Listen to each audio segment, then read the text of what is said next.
The rich girl that lost her fiancé because he caught her sleeping with her pet. What you're about to hear is really shocking. It will challenge everything you think you know about wealth, love, and the secrets that fester behind some penthouse doors in Lagos. A woman lost everything in a single moment. Her fiancé. Her reputation. Her family's honor. Her will to live. But the truth, the real, devastating truth is far more complicated than the scandal that consumed her. Welcome back to NK's Tales. If you haven't already, please subscribe to my channel. Your support truly encourages me to continue sharing these incredible tales with you. Let me know in the comments where you're watching from. This is the story of Bella Adelic. And when you hear why her fiancé ran out of that bedroom screaming, you'll understand that sometimes the cruelest punishment isn't what people do to us. It's what they assume about us without knowing our pain. I'm about to take you inside a world of unimaginable wealth and invisible suffering. A penthouse that looked like paradise but felt like a prison. A love story that was devoured by silence. And a mental illness that almost took everything, including her life.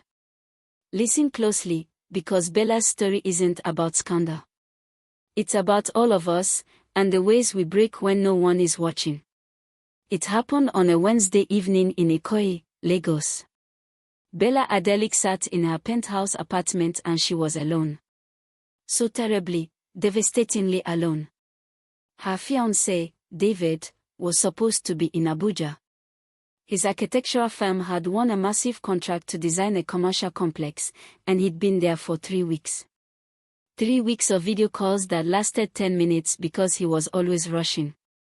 3 weeks of "I miss you" messages followed by 5 days of silence. 3 weeks of Bella telling herself that this was what love looked like when two people were building their future separately before building it together. But David came home early that Wednesday. His project had stalled. A permit issue, a bureaucratic nightmare, the kind of thing that happens in Nigeria when you're waiting for government approval. So he drove back to Lagos, excited to surprise his fiancée. Excited to hold her. Excited to tell her that everything was still on track for their wedding in 3 months. He didn't know what he would find. He didn't know that his fiancée, the woman he loved, the woman he'd chosen to spend his life with, the woman whose family he'd been embraced by, was having a moment of complete psychological collapse in the master bedroom. What he found that evening would change everything. He found her. He found the situation. And everything shattered. His scream echoed through that penthouse like a knife through silence. Not a shout. Not anger. A scream of primal shock and disgust and betrayal. The kind of sound that comes from a place so deep that you can't control it, can't moderate it, can't take it back. Within seconds, he was out of that bedroom. His face twisted in an expression Bella had never seen before, revulsion mixed with something worse, heartbreak. He grabbed her engagement ring from her jewelry box and he threw it on the floor of the living room with such force that it cracked a marble. "I can't even look at you right now," he said. His voice wasn't loud. It was quiet. Controlled. Which somehow made it more devastating. I can't even comprehend what I just saw. Who are you?" Then he was gone. Out of the penthouse. Out of her life. Out of the story she'd been building for 3 years. Bella collapsed. Not physically, though she did fall to her knees. Everything inside her folded in on itself like a building imploding from the core outward. She'd lost him. She'd lost the one person who made her feel like she was more than just a name, more than just money, more than just a pretty face attached to a billionaire family. She'd lost the one person who made her feel human. But here's what the Lagos gossip circles didn't know. Here's what the Twitter storms didn't understand. Here's what everyone who judged Bella in the weeks and months that followed got catastrophically, dangerously wrong. Bella Adelic wasn't a moral failure. Bella Adelic was a woman in crisis. And the crisis doesn't announce itself with warning signs. It creeps in quietly, through the cracks in your foundation, through the medications you're taking, through the nights you can't sleep, through the voices in your head telling you that you're not enough and that you never will be. Before we go any deeper into this story, I need you to understand something. If you're watching this right now, and you're struggling with your own mental health, your own demons, your own invisible battles, you are not alone. And you are not broken. You are human. And this story is for you. But first, you need to subscribe to this channel. Because what comes next will rewrite everything you think you know about judgment, about shame, and about what it really means to be breaking apart on the inside while everyone thinks you have it all on the outside. Subscribe now, because this story deserves to be heard by everyone who's ever felt like they were drowning in silence. Before we continue, I want to know, what would you do if you discovered something this devastating about someone you love? Would you immediately judge them, or would you try to understand what led them there? Tell me in the comments below. To understand how Bella ended up in that penthouse alone on a Wednesday evening, we need to go back 3 years. We need to rewind to the moment she met the man who made her believe that love could actually save her. Bella Adelik was born into a world most people can only dream about. Her father, Chief Yinka Adelik, didn't just own one hotel in Lagos. He owned 7 luxury hotels. The kind of places where international celebrities stayed, where business tycoons closed million-dollar deals over breakfast, where the sheets cost more than a car. He also owned real estate across Lagos, Abuja, and Port Harcourt. Shopping malls, office complexes, apartment buildings. He was, quite literally, woven into the infrastructure of Nigeria's wealth. Her mother, Fumi Adelik, came from old money. Family money. The kind that had been passed down through generations, through colonial times, through independence, through everything. She was a philanthropist, on the surface. But mostly, she was a woman who used charity events as stages to perform wealth and propriety. Every charity gala, every fundraiser, every society function was an opportunity to remind Lagos that the Adelik family was untouchable. Growing up in this world meant that Bella learned early that appearance was everything. Your clothes had to be perfect. Your hair had to be perfect. Your grades had to be perfect. Your boyfriend had to be perfect. Your life had to look like a perfectly curated Instagram feed, because there were always eyes watching, always people judging, always the pressure to represent the family name with flawless precision. Bella was beautiful and was never in question. She had her mother's bone structure and her father's commanding presence. She attended the best schools in Lagos, then went to a university in London for her degree in business management. She had everything. Every material thing. Every advantage. Every opportunity. But she was also, from the age of 15, deeply unhappy. The therapist she started seeing at 19, that's something she hid from her parents because admitting you needed therapy was admitting weakness. Her therapist told her it was depression. Clinical depression. The kind that doesn't care how much money you have in your account.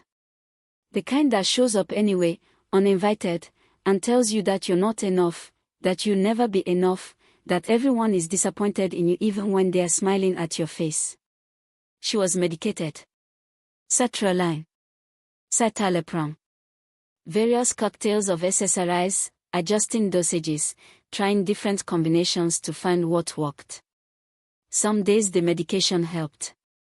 Some days it didn't. Some days she felt okay, functional, like a person who could actually live. Other days, the darkness was so heavy that getting out of bed felt like climbing a mountain made of concrete. But nobody knew. Not her parents. Not her friends. Not the carefully curated version of Bella that appeared at society events, glowing and graceful and perfect. Until she met David. It happened at a party in Ikoyi. One of those exclusive Lagos events where everyone who was anyone gathered to see and be seen. The kind of party where conversations were currency, where networking was the real entertainment, where people sized each other up within seconds of eye contact. David wasn't trying to network. David wasn't trying to see and be seen. David was standing by the bar, drink in hand, looking completely disinterested in the whole spectacle. He was an architect. He'd built his name from nothing. His parents were teachers, educators, not wealthy people through sheer talent and relentless work. He designed buildings across Nigeria that had won international acclaim. He didn't need the society circuit. He didn't care about being in the right circles. Which is why Bella was drawn to him like a moth to the only real flame in a room full of plastic candles. She approached him with a question about the building he'd recently completed in Victoria Island. A smart question. A question that showed she'd actually researched him, that she wasn't just looking for arm candy or a status symbol. He was surprised. She could see it in his eyes. He'd expected her to make small talk about the weather or some vapid comment about the party. Instead, here was a woman beautiful, yes, but also intelligent and engaged, asking him about his work with genuine curiosity. They talked for 2 hours. Just stood there by the bar while the party swirled around them, completely absorbed in conversation. He told her about the challenges of building in Lagos, the corruption, the permit issues, the constant battles with bureaucracy. She told him about the pressure of carrying her family's name, about the weight of expectations, about the way that wealth could be both a blessing and a prison. She didn't tell him about the therapy. She didn't tell him about the medication. She didn't tell him about the dark mornings when getting out of bed felt impossible. That would come later. But at that moment, she just told him about the parts of herself that she could share with someone new, and he listened. Really listened. Not the performative listening of society people, but actual, genuine attention. When he asked for her number, her heart actually raced. Not because he was rich or famous, he wasn't particularly either. But because for the first time in her life, someone seemed to like her for who she actually was, beneath the idyllic name, beneath the wealth, beneath the perfect facade. "What's your deal?" he asked, holding her gaze. "Are you just looking for someone to take to events, or are you actually a real person under all this?" It was such a simple question. But it was also the most important question anyone had ever asked her. "I'm a real person," she said. I'm learning how to let people see that." The first 3 months of their relationship were intoxicating. David called when he said he would. He showed up on time. He remembered things she'd told him weeks earlier and brought them up in conversation. He asked her questions about her life, her dreams, her fears. He didn't care that her father was chief adelic. He didn't care about the family money or the connections or the social status. He just cared about her. Bella began, very slowly, to believe that maybe she could actually be loved for being herself. She told him about her therapy. She told him about the medication. She told him about the dark days and the pressure and the way that everything on the outside looked beautiful while everything on the inside felt broken. And instead of judgment, she got understanding. He held her when she cried. He told her that seeking help was strength, not weakness. He told her that her mental health was as important as her wealth, maybe more so. For the first time in her adult life, she felt safe.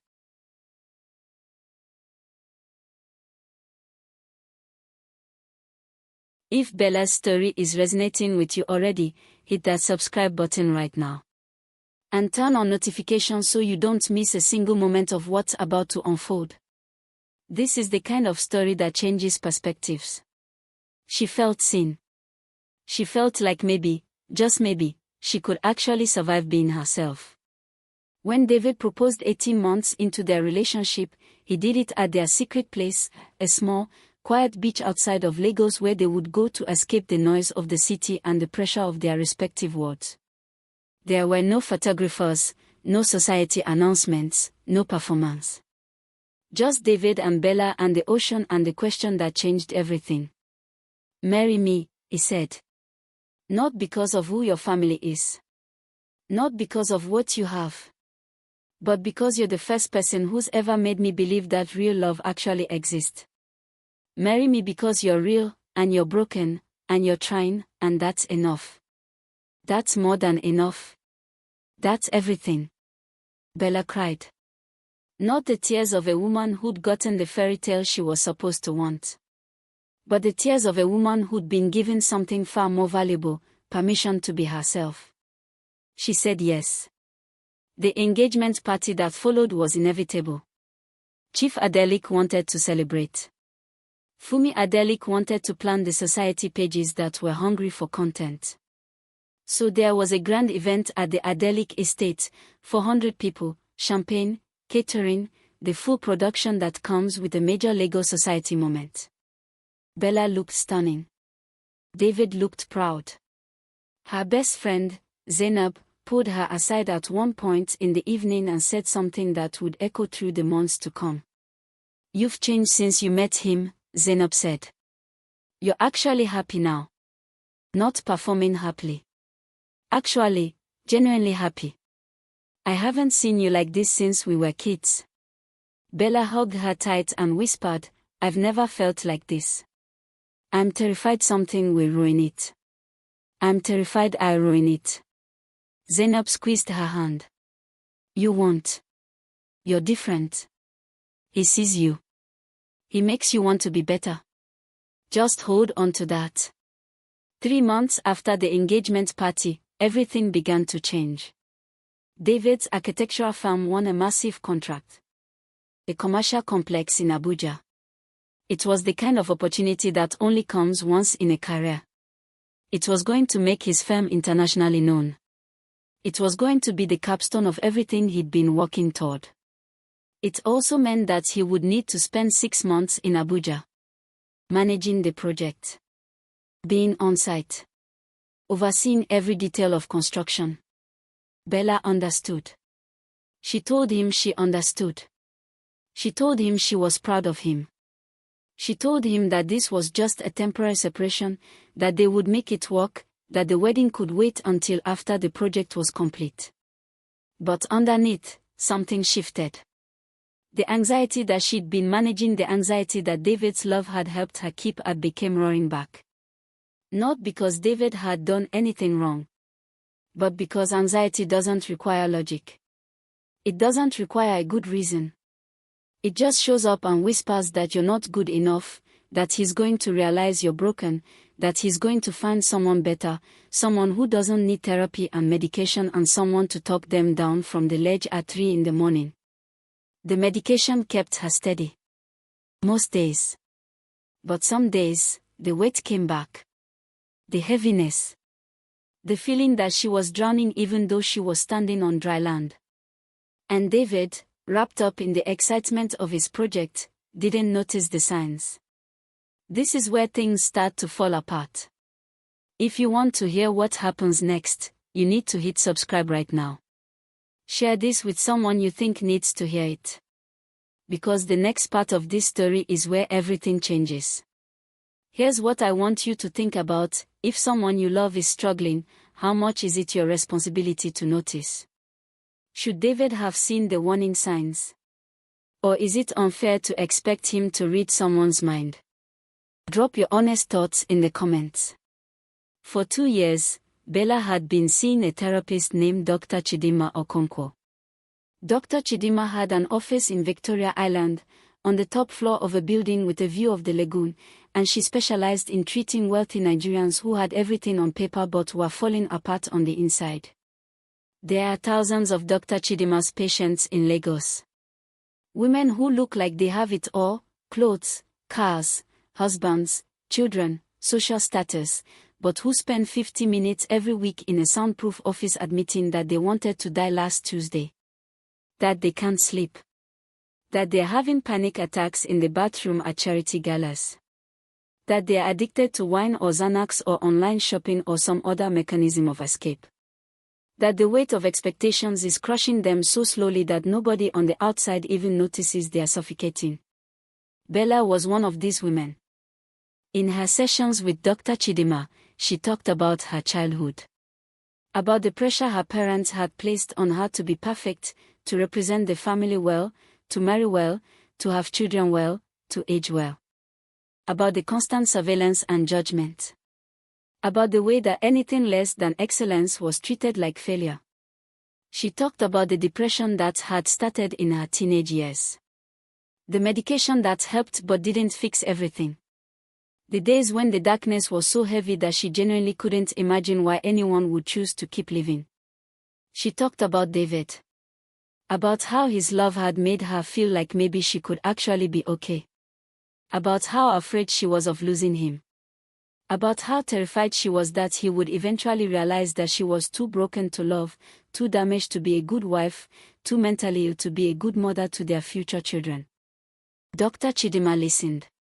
And she did what good therapists do. She helped Bella understand the patterns, the triggers, the ways that trauma from childhood was manifesting in her adult relationships. She adjusted her medication multiple times. They tried different dosages, different combinations, always searching for the sweet spot where Bella could feel functional but not numb, could feel stable but not sedated. Sometimes, Dr. Chidima told her in a session about 4 months before the incident, people with untreated or inadequately treated anxiety and depression self-soothe in unhealthy ways. They reach for whatever is available to make the pain stop. For some people, it's alcohol. For some people, it's food. For some people, it's self-harm.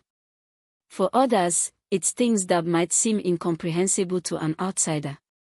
The important thing to understand is that these behaviors are attempts to regulate an overwhelmed nervous system. They are not character flaws. They are symptoms. Bella nodded and took notes and tried very hard to understand what Dr. Chidima was telling her. But she didn't think it would apply to her. She was taking her medication. She was going to therapy. She was managing. She was fine. Except she wasn't fine. Because in June, David went to Abuja for his project. And while the first week was manageable, the second week was harder. By the third week, something inside Bella had started to fracture in ways she didn't even realize. She was taking her medication as prescribed. But she was also taking Ambien on top of her regular medication, using the sleeping pills to help her sleep through the nights when David wasn't there. The nights were the worst. The nights were when the anxiety would peak, when her mind would race with all the things that could go wrong, all the ways she could lose him, all the reasons why he would eventually leave her. The Ambien helped. For a few hours, it would pull her down into unconsciousness, and she wouldn't have to feel anything. But she was also working part-time at her father's real estate company. She wasn't passionate about it, but it gave her something to do during the day, and her father expected it. So she was getting up in the morning, taking her sertraline, going to work, coming home, and then in the evening, taking her Ambien. The combination was muting her emotions, making everything feel distant and strange. She wasn't really present in her life anymore. She was moving through it like someone watching themselves from outside their body. And she was alone in that penthouse with King. King is her dog. She'd gotten him when she was 22, right after starting therapy, right when the depression was at its worst. The shelter had been about to put him down. He'd been labeled as aggressive, difficult to manage, too much energy. But Bella had seen something in him. Had seen a creature that was struggling to manage his own instincts in a world that didn't understand him. So she'd adopted him. And King had become her anchor. When she was having a panic attack, he would sense it and come sit with her. When she was depressed and couldn't get out of bed, he would lie beside her, his warm body a physical reminder that she wasn't alone. He loved her unconditionally. He just loved her.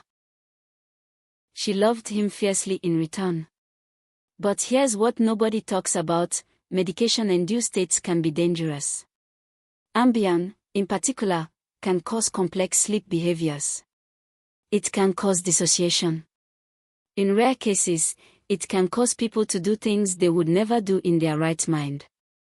And when combined with other medications, with untreated trauma, with anxiety at fever pitch, with a nervous system that is completely overwhelmed, the result can be catastrophic. It was a Thursday evening in July. David had been in Abuja for 4 weeks. Bella had taken her morning medications, gone to work, come home, and felt the familiar dread settling into her bones. The feeling that she was disappearing. That David was disappearing. She felt everything was slipping away and there was nothing she could do to stop it. She took an Ambien at 9 p.m. to help her sleep. Then at midnight, unable to sleep despite the medication, she took another. Then at 2 a.m., when the panic was still there, clawing at her chest, she took a third. The Ambien bottle said take 1 tablet as needed. The recommended dose was 5 to 10 milligrams. Bella had taken 30. And she had dissociated. Completely and totally disconnected from reality and from her own body. In that dissociated state, reaching for comfort, reaching for the one being who had never judged her, never left her, never made her feel inadequate, she crossed a line. She did something that she would never, ever do in her right mind. She did something that she would spend the rest of her life trying to explain, trying to justify, trying to understand. She engaged in inappropriate contact with King. It wasn't that she wanted to. It wasn't that on any conscious level, any sober level, any mentally healthy level, this was something she desired. But in a dissociated pharmaceutical haze, with a nervous system completely destabilized by medication and mental illness, her body did something that her mind would later be absolutely horrified by. And then she collapsed into sleep. She didn't know that David had come home. She didn't know that his project had hit a snag, a bureaucratic nightmare with the permits, a situation that required him to come back to Lagos for a few days to sort out some documentation issues. She didn't know that he'd driven back with excitement, wanting to surprise her, wanting to hold her, wanting to escape the pressure of Abuja even for just 48 hours. She didn't know any of this because she was unconscious. She didn't know until she heard his scream. It's a sound that lives in her memory forever. A scream of such primal shock and disgust and betrayal that it pulled her from her medicated sleep like a physical force. She opened her eyes, confused, disoriented, not even sure where she was or what was happening. And she saw David, standing in the doorway of the bedroom. His face was terrifying. His eyes filled with something she'd never seen before, revulsion toward her. David, she started to say, but she couldn't even form the words. She didn't know what had happened. The medication had wiped out her memory. There were gaps. Blackness. Missing time. But she could see the situation. She could see King, confused and innocent, not understanding that anything was wrong. And she could understand, in that horrible, nauseating moment of clarity, exactly what David must have walked into. He didn't speak. He just turned and walked out of the bedroom. She heard him going through her jewelry, heard the sound of her ring being retrieved, and heard his footsteps in the living room. And when he came back, his face was set in stone. "I can't even look at you right now," he said. His voice was so quiet, so controlled, that it was more devastating than any rage would have been. "I can't even comprehend what I just saw. Who are you? Are you even the person I thought you were?" The ring hit the marble floor of the living room with a sharp crack. And then he was gone. What happened in the hours after David left was a spiral that would eventually lead to the hospital. Bella called him approximately 40 times, but he didn't pick. She left messages. Crying. Begging. Trying to explain. But what could she explain? How could she justify something that she couldn't even remember? She texted Zainab. Zainab came to the penthouse and found her lying on the floor, not moving, barely breathing. Bella tried to tell her what happened. But the words got stuck somewhere between her brain and her mouth. How do you admit something like this to another human being? How do you say it out loud? Zainab called David directly. Something is very wrong with Bella. She's not making sense. She's saying things that don't match who she is. I think she's had some kind of breakdown. David, who was in his car driving aimlessly around Lagos, trying to process what he'd seen, said, "I can't talk to her right now. I can't even think about her right now." By Friday morning, the story had leaked. By Friday afternoon, it was trending on Twitter. #Beledeshim. Lagos's gossip mill, which operates at the speed of light and with the accuracy of a carnival game, had gotten hold of the story and ran with it. The details were distorted. Some people said she was having affairs. Some people said she was an animal abuser. Some people said she was insane. Quite literally insane. Possessed, according to some. A witch, according to others. The society pages that had once celebrated the idyllic family now turned on them with the fury of a crowd that has been given permission to hate. Chief Adelik got a call from a journalist asking for comments on his daughter's perverse behavior. Fumi found out through a WhatsApp group message from her so-called friends. Within hours, the wedding was cancelled. The invitations that had been sent out, 400 of them, to the most prominent people in Lagos, were being discussed in group chats. People were placing bets on whether Bella would even survive this scandal. The story mutated as it spread. Each retelling made it worse. Each person who passed it along added their own interpretation, their own judgment, their own cruelty. And Bella, sitting in her penthouse, watching #Beledeshim trend, watching her life be dismantled on social media by people who had no idea who she actually was, could feel something breaking inside her that medication couldn't fix. By Friday night, she had walked to the edge of the balcony and seriously considered whether jumping would be faster or slower than the pills that were sitting in her medicine cabinet. She didn't jump. But that's only because King had followed her to the balcony and pressed his body against her legs, and she couldn't bear the thought of leaving him alone to face the world's judgment as well. So instead of jumping, she took all of the pills. The ambulance arrived at the penthouse at 11:47 p.m. on Friday night. Zainab had called it. She'd gone to check on Bella, something in her gut telling her that the situation had spiraled beyond a mere emotional crisis, and found her friend unconscious on the bedroom floor, an empty pill bottle on the nightstand, King lying across her body like a guardian who understood, on some level, that his human was dying. The paramedics were professional. They didn't judge. They simply transported Bella to Lagos University Teaching Hospital, where she was admitted to the psychiatric ward for emergency observation and intervention. For the next 72 hours, she was kept under suicide watch. A nurse was stationed outside her door. Checks every 15 minutes. A room with no sharp objects, no way to hurt herself, no way to escape. It was the most humiliating experience of her life. But it was also the first time anyone really asked what was happening. Dr. Abiola Adeyemi, the psychiatrist assigned to her case, was not the kind of doctor who accepts surface-level explanations. She looked at Bella's medical history. She looked at her medication list. She looked at the dosages and the combinations. And she sat down in a chair across from Bella's hospital bed and asked the question that no one else had asked. Tell me everything. Not the version that's on social media. Not the version that your family is telling people. The real version. What was actually happening in your life? So Bella told her.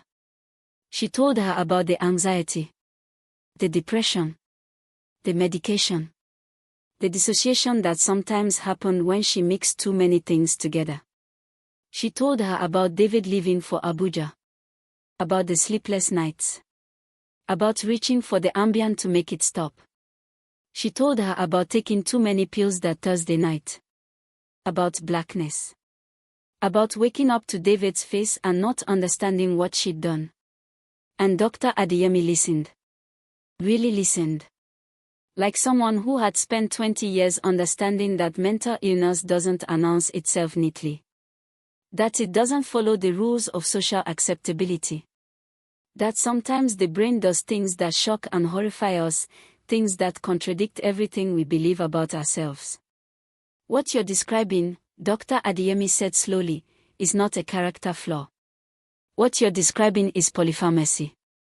That's when you're taking multiple medications together and they're interacting in ways that create side effects more serious than any of the individual drugs would cause. You're also describing dissociation, which is a documented response to extreme anxiety and trauma. And you're describing something that happens with Ambien more often than people talk about: complex sleep behaviors, memory loss, behavioral changes that the person taking the medication has no conscious control over. Bella's hands were shaking. So you're saying I didn't, that I wasn't? I'm saying that while the behavior itself happened, it happened in a psychiatric state that you didn't cause intentionally. Your nervous system was in crisis. Your brain was misfiring. You were essentially a patient in an altered mental state, and you acted as a patient in an altered mental state would act. That doesn't make it okay, Bella whispered. No, Dr. Adeyemi agreed. But it explains it. And explanations matter. Because once we understand what happened, we can prevent it from happening again. Meanwhile, Dr. Chidima was having a very different conversation. Bella's therapist showed up at the hospital on Saturday morning, and her face was heavy with guilt. She asked to speak to Dr. Adeyemi privately, and in that conversation, admitted something that would become important later. I recommended inpatient treatment 6 months ago, Dr. Chidima said. Bella was showing signs of severe dissociation, anxiety that wasn't responding adequately to her medication, sleep disturbances. I told her that I thought she needed more intensive treatment than weekly therapy could provide. But she refused. She was scared. She said her family would find out. She said it would affect the wedding. She minimized the symptoms and insisted she was managing. Dr. Adeyemi nodded. That's common in patients who come from high-pressure environments, especially in our culture where mental illness is still stigmatized. But looking at her medication history, I think the issue is more significant than inadequate dosing. I think she was being over-medicated without proper monitoring. Who prescribed this combination? Her general practitioner, Dr. Chidima said. She wasn't being seen by a psychiatrist. I recommended it, but again, she was afraid of the stigma.